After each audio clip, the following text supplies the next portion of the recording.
with you.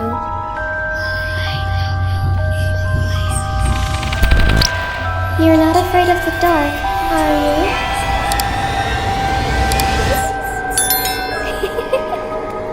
Hi, Assalamualaikum semua orang. Kamar Nasmi here. I hope you are in a good mood today because it's a good day to have a good day. So, hari ni kita kembali lagi di segmen Creepy di mana kami akan ceritakan dekat korang kisah seram yang dikongsikan oleh salah seorang subscriber Kama. Tapi kali ni Kama buka dekat Instagram, dekat DM. Dan ini Kama pilih random tau. Kama tak sempat sebenarnya nak tengok kisah seram yang korang hantar dekat IG. Dan Kama berharap agar korang boleh send dekat email. Jadi Kama rasa bersalah sebab bila dah penat kan type dekat IG. Jadi Kama cuba juga buat satu konten untuk Kama baca kisah seram daripada Instagram ni. Tapi tak semualah mana yang Kama buka random lah. Jadi kalau ada kisah seram yang betul-betul korang nak kongsikan kepada viewers, subscribers, peminat creepy, korang boleh share dekat email kamarinawork29@gmail.com, okay?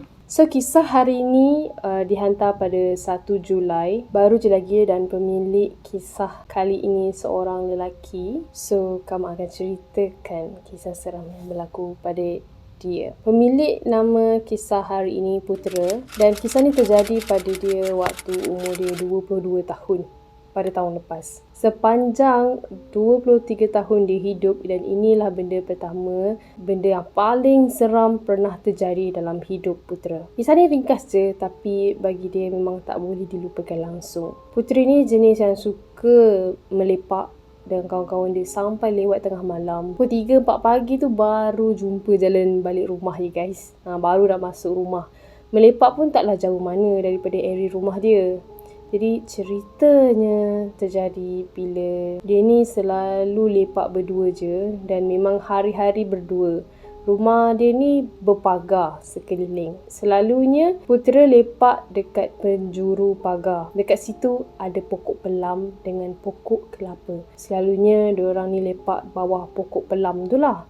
Jadi ada satu malam ni, Putera lepak macam hari-hari biasa. Masa tu dah nak pukul 3 pagi dah lah. So Putera pun ajaklah member dia ni balik. Jadi selalunya sebelum masuk rumah, dia akan baca Bismillah 5, lepas tu bagi salam. Tapi tak tahulah kenapa malam tu dia macam terlupa. Putera terus buka pintu dan masuk ke dalam bilik. Lepas masuk bilik tu, dia terus buka lampu dan keadaan pintu bilik dia ni macam dah terbuka sikit tau. Mak dengan ayah Putera ni dekat ruang tamu. So, waktu dia dah masuk dalam bilik tu, dia kemas-kemas lah katil. Tiba-tiba pula malam tu jadi rajin, Putera kata. Jadi, dia pun ambil lah pakaian dekat ruang tamu, sidai semua dalam bilik dan dia tak pasti lepas dah siap semua kerja tu dalam pukul berapa. Agak-agak dia mungkin dalam pukul 4 lebih macam tu. Jadi, masa tengah kemas-kemas tu, tiba-tiba mak dia ada keluarkan satu bunyi macam tengah sesak nafas. Lama jugalah bunyi tu. Masa tu ingat kan mak dia ni mengigau ke apa kan. Yang pasti bunyi tu agak pelik. Jadi dia buat keputusan untuk buat date je lah dengan bunyi tu. Pukul 4 pagi macam tu dia tidur. Keesokan harinya Putera bangun, mak dia marah-marah. Rupanya mak dia cakap, "Kau bawa balik perempuan mana semalam?" Memang terkejut gila lah dengar kan. Seumur hidup tak pernah lagi lah Putera ni kata dia bawa mana-mana perempuan masuk rumah. Sedangkan girlfriend pun tak ada. Jadi Putera pun cakap dekat mak dia, "Perempuan mana ni? Jangan buat pelik mak." Lepas tu mak dia cakap, "Semalam aku kena cekik, kena pijak dada tau. Dengan perempuan anak mana entah kau bawa masuk rumah. Benda tu siap nak kahwin dengan kau." Bila dengar benda ni memang meremang. Kan Putera ada cakap yang lampu bilik dia buka, pintu bilik dia buka. Lepas tu siap kemas bilik, sangkut kain semua dalam pukul 4 lebih macam tu baru dia tidur kan. Rupa-rupanya bunyi yang mak dia macam sesak nafas tu disebabkan Cik Ponti tu tengah duduk atas mak dia siap cekik lagi. Tu pasal lah bunyi macam sesak nafas. Dan mak dia cakap malam tadi kau bawa masuk benda tu. Kau bawa dari mana? Kau tahu tak benda tu tunggu kau betul-betul depan pintu bilik kau. Tapi yang peliknya, mak Putera ni nampak bilik dia pintu terbuka sikit tapi dalam keadaan gelap. Dalam mata Mirul, bilik tu dah buka lampu. Disebabkan mak dia nampak benda tu dan benda tu tahu yang mak dia nampak dia, itu sebablah dia terus merangkak datang dekat mak Putera. Terus naik atas dada mak dia dan cekik mak dia. Sambil benda tu cakap, "Kenapa kau kacau aku? Aku nak kahwin dengan dia." Benda tu marah sebab mak dia nampak dia. Dan yang paling menakutkan, dia cakap yang dia nak kahwin tau. Dia nak kahwin dengan putera ni. Betul lah, time mak dia kena tu, putera tak tidur lagi sebenarnya kan. Putera tengah kemas-kemas bilik apa semua. Tapi tak tahu pula lah sebenarnya mak dia tengah kena ganggu. Jadi kiranya benda tu jadi time dia nak kemas bilik. Cuma dia yang tak nampak. Tapi mak dia nampak. And disebabkan kejadian malam tu, yang benda tu cakap aku nak kahwin dengan dia. Lepas daripada tu, dia terfikir balik lah kan. Rasa macam pelik. Sebab bila dia nak berkawan, berkenalan dengan mana-mana perempuan, semua macam tak suka dia. Macam dia rasa macam dia bawa aura yang tak elok. Tapi tak pastilah adakah disebabkan benda tu ke kan. Mungkin macam ada satu jin yang dah suka dekat dia. Bahaya tau. Jadi itulah kisah pertama daripada subscriber yang berkongsi cerita dekat Instagram. Saya harap awak okey ya. So kita nak cari lagi kisah yang kedua. Okey, kamu dah jumpa kisah yang kedua dikongsikan oleh followers lelaki juga. Dan ni tentang asrama ya guys. Dan cerita yang dia nak cerita ini, dia tak pernah bagi tahu sesiapa selama 7 tahun. Dan hari ni baru dia nak berkongsi. Bukan hari ni lah, sebenarnya dah hantar pada 21 Julai. Sorry ya, saya baru buka. Jadi kita bagi pemilik nama cerita ni Daniel. Jadi kisah yang Daniel nak ceritakan ni kerasukan semasa di asrama Kuala Besut. Okay, so kita terus cerita je lah, okay. Masa tu Daniel berumur 13 tahun iaitu tingkatan 1 dan kes histeria ni bermula pada 3 bulan sewaktu dia berada dekat asrama tu. Masa tu Daniel ni first time masuk asrama dan ni adalah pengalaman pertama dia masuk asrama. Dan ini juga pengalaman pertama dia rasa perasaan seram. Masa tu tengah makan malam, budak asrama tau. Dan time ni Daniel tengah makan dengan kawan-kawan dia sambil berborak. Tiba-tiba dia terdengar yang senior diorang ni macam cakap pencuri, ada pencuri kan. Tapi time ni Daniel tak berapa dengar sangat. Jadi diorang pun just keluar daripada dewan makan tu dan kejarlah pencuri tu beramai-ramai. Dan by the way, dewan makan diorang ni berada dekat hadapan pintu pagar asrama dan sebelah kanan dewan makan adalah asrama lelaki dan sebelah kiri dewan makan adalah asrama perempuan. Jadi masa ni diorang tengah kejar dan Daniel dapat tahu yang diorang dah dapat tangkap pencuri tu. Tapi rupa-rupanya seorang perempuan dan seorang perempuan yang kena rasuk. Dia cuba larikan diri ke laut dan seperti yang Daniel bagi tahu, asrama Daniel ni berdekatan dengan laut. Masa tu senior dia cuba pegang budak perempuan tu, dia menjerit macam-macam lah, macam meracau kan. Dan ada senior diorang juga yang terus pergi panggil warden asrama untuk pergi berubat.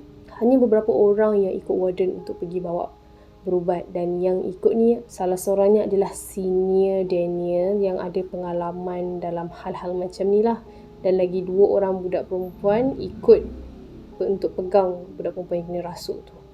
Tiba-tiba kereta warden asrama tak bergerak. Jadi diorang dekat sekeliling tengok dan pelik, kenapa warden tak gerak-gerak lagi. Semua yang ada dalam kereta tu pakat keluar dan bawa budak perempuan tu ke dewan makan. Jadi diorang tanya senior tu. Paling menakutkan rupa-rupanya masa diorang tengah nak gerak kan dalam kereta tu, ada sosok nenek tua dekat dalam bonet kereta.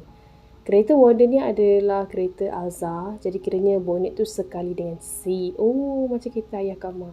Dan senior tu ada bagi tahu juga ada pocong dekat atas kereta. Tapi orang lain tak nampak. Cuma yang ada sixth sense je nampak.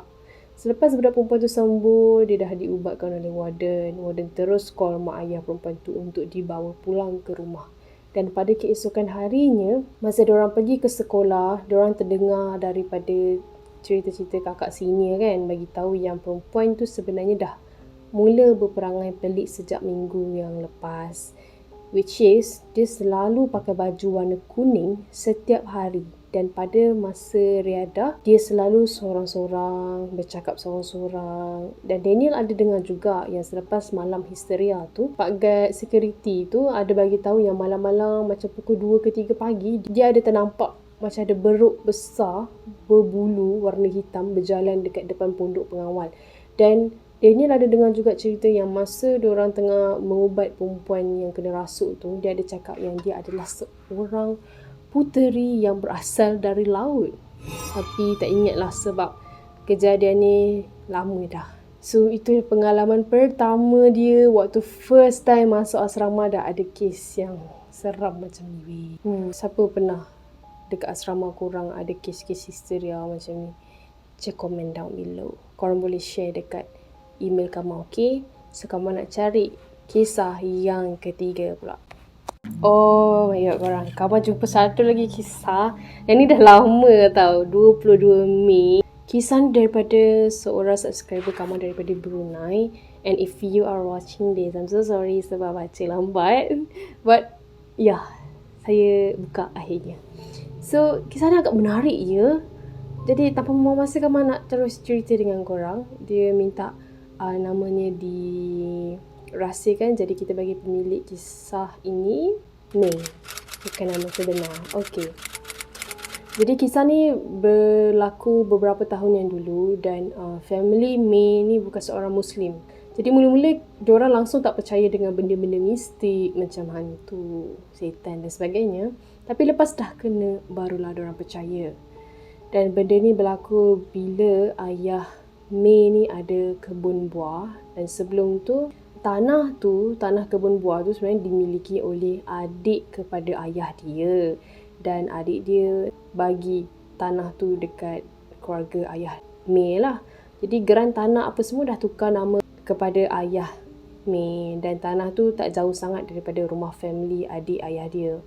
So dalam beberapa tahun tu, ayah Mei pun tanamlah pokok buah dekat tanah tu. Bila pokok-pokok tu berbuah, dah ada hasil, keluarga dia pun binalah pondok kecil dekat dalam kebun tu. Jadi di sinilah ceritanya bermula. Masa tu Mei balik daripada sekolah pukul 5 petang macam tu dan ayah dia cakap, jom pergi lawat kebun buah.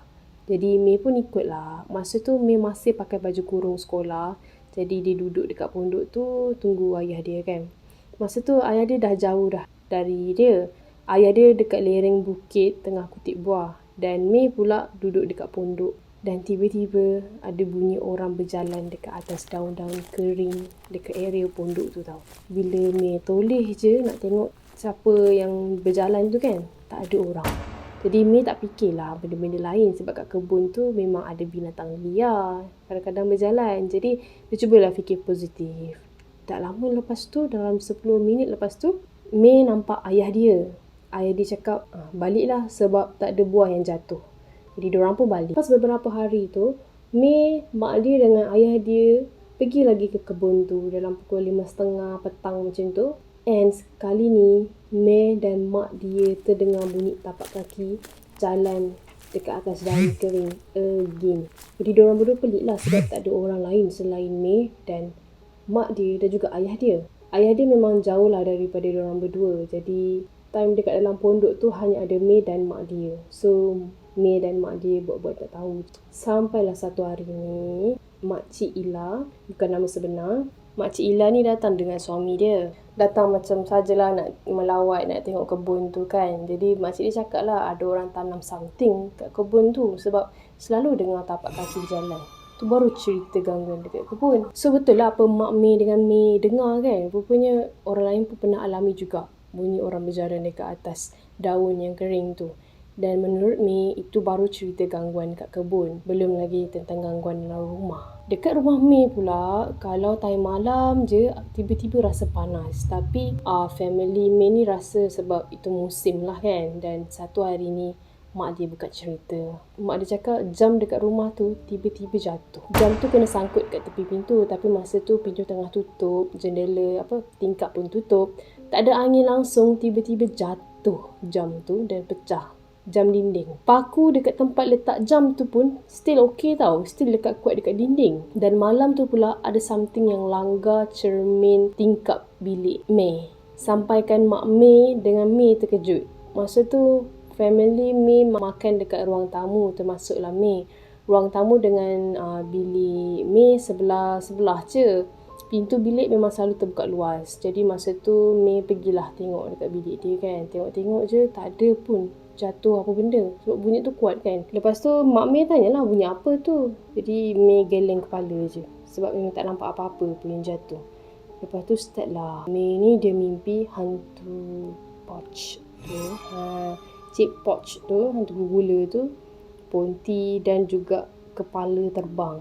Dalam sebulan jugalah dia mimpi benda-benda macam tu kan. Dan mak dia dan juga ayah dia pun cakap nak pergi berubat kampung sebab makin banyak benda pelik yang terjadi. Dalam masa tu juga kesihatan mak dia merosot, keluar masuk hospital dan diorang cari lagi macam pengubat kampung tradisional sampai ke Sabah. Dan jumpalah seorang atuk ni. Dia cakap mak dia ni sebenarnya target utama dalam keluarga May yang orang tu nak bunuh. Dan mimpi-mimpi yang May dapat tu pula adalah mesej amaran daripada dia. Atuk tu cakap jugalah siapa dalang kepada semua benda ni. Dan family May memang sangat terkejut sebab diorang memang kenal orang tu. Kalau tak siapa, dia adalah adik kepada ayah May yang bagi tanah tu. And May cakap lah dekat atuk tu yang May ada nampak something dekat rumah adik ayah May, dekat garaj parking kereta tu. Benda tu hitam tinggi dan atuk tu cakap benda yang May nampak tu adalah penjaga rumah diorang. Dan hijab Kak Long, Kak Ngah dan May sebenarnya memang terbuka daripada kecil, tapi masa dekat rumah atuk tu Kak Ngah minta untuk hijab dia ditutup. Sebab tu lah diorang selalu nampak sebenarnya. Okay, balik je daripada Sabah selepas dia diubat dengan atuk tadi tu, kakak May mula nampak benda-benda dekat sekitar rumah tu. Asal petang je kakak dia akan nampak kepala terbang dekat area rumah. Malam pula May yang akan nampak Cik Ponti terbang. Jadi May cuba bagi tahu dekat ayah dia. Jadi ayah dia pun terus bawa May dan kakak-kakak dia ni pergi berubat lagi. Dan itulah kali terakhir pergi berubat dekat orang yang mengamalkan ilmu perawatan Islam. Dan diorang ada terjumpa beberapa paku minyak berjarum dalam botol yang tertanam dekat area rumah May. Diorang bagilah air bacaan untuk minum dan garam untuk pagar rumah. Selepas daripada itu, keadaan dalam rumah pun back to normal. Tapi keluarga May dah stop pergi dekat kebun tu dan biarkan sampai masa sekarang ni. Actually banyak lagi cerita seram yang dia nak share, tapi mungkin next time. Dan May kata cerita yang May cerita dekat atas ni adalah kisah benar yang dia pernah alami. Dan ini merupakan kisah yang pertama kali. What? Oh my god, May, seram lah. Dah adik sendiri pun hantar sihir kat kita weh. Dan kamu percaya benda ni banyak lagi berlaku dekat masyarakat luar sana. Semoga kita dijauhkan daripada perkara-perkara begini. Amin. Jadi kamu rasa itu sahajalah video untuk hari ni. Kamu dapat baca 3 DM daripada subscriber yang berkongsi kisah seram dekat Instagram. Thank you so much. And yang lain-lain yang pernah hantar tu, InsyaAllah ada masa lagi kamu cuba buka satu persatu. Tapi kamu akan settlekan dulu dalam email ni lah. Jadi kalau korang ada cerita seram yang korang nak kongsikan, terus saja send dekat email Kamarina work29@gmail.com. Okay, thank you juga kepada yang sudi berkongsi cerita. Thank you sebab korang dah melapangkan masa untuk menaip cerita korang tu. And thank you yang nonton video sampai habis. For those who are new in my channel, don't forget to hit the subscribe button below and turn on the notification bell so that you will not miss any video that I post. See you in my next video. Bye!